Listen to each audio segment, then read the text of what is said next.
My black ex-wife left me for a black billionaire, so I, a black man, showed up to their wedding owning his company. My name is Ethan Miller.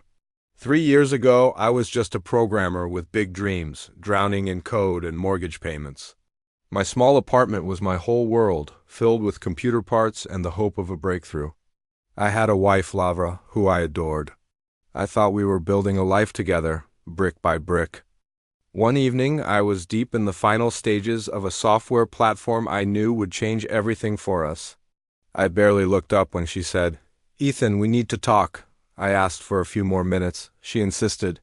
When I finally turned, she was standing by the door with 2 suitcases. On the table was a manila envelope. Divorce papers. Already signed. She said she was tired of our small life, tired of waiting for my break, tired of clipping coupons while her friends traveled the world. Then she dropped the bombshell. She'd been seeing someone else, Richard Stanton, the billionaire CEO of Stanton Enterprises, the very company I dreamed of pitching my ideas to. She admitted she'd taken a job at his company 6 months prior, lying about it because she knew I'd see it as a betrayal of my work. She said it started professionally, but for the last 4 months, while still married to me, she was his girlfriend. She spoke of his private jets, his penthouses, his promises of a lavish life.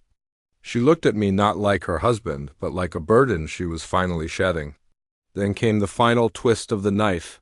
She confessed she'd shared details of my platform with him. My algorithms, my life's work. She justified it, saying he could build it bigger and faster anyway. As she walked out, leaving the scent of expensive perfume in our tiny apartment, her last words echoed in my head. "Men like you are a dime a dozen." That night, after too much whiskey, I realized she hadn't just broken my heart.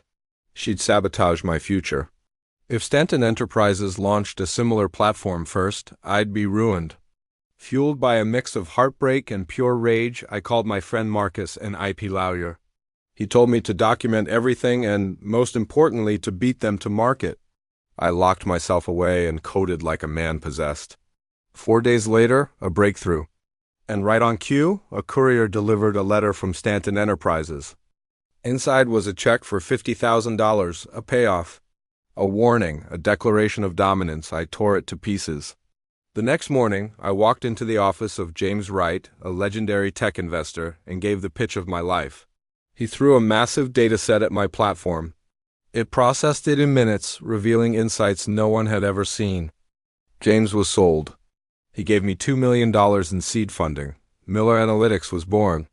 In 3 months, we became the rising star of the tech world.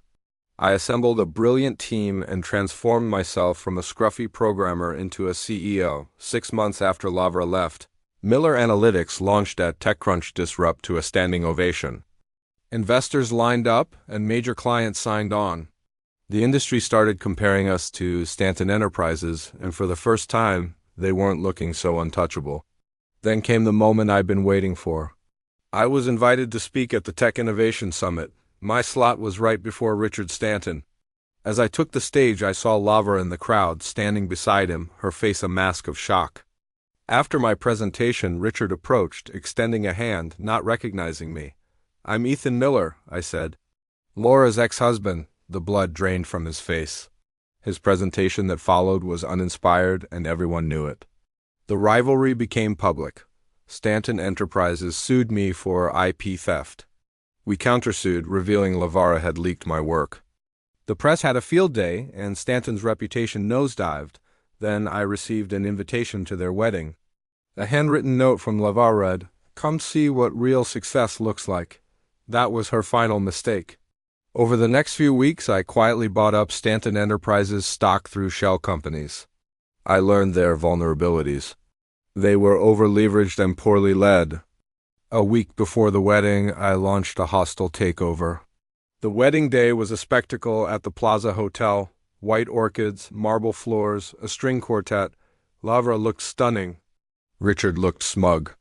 But halfway through the reception, phones started buzzing. Board members huddled. Richard's face went pale. The news flashed across every screen. Miller Analytics had acquired a controlling interest in Stanton Enterprises. I owned his company. He lost it. Screaming, shouting, he even threw a punch before security dragged him away. Later, on a balcony, lavish on me. She cried, apologized, and hinted at leaving him. She asked if there was still a chance for us. I told her the truth. She made her choice. Now she had to live with it. By Monday, Richard was fired. Their marriage fell apart within months. And Miller Stanton Enterprises? It flourished. The platform I built in my tiny apartment now powers global industries. People ask if I have regrets. I don't. Some losses are just redirections, and sometimes the best revenge isn't a fight. It's success so bright it blinds those who left you in the dark. Thanks for watching. Make sure to subscribe for more stories.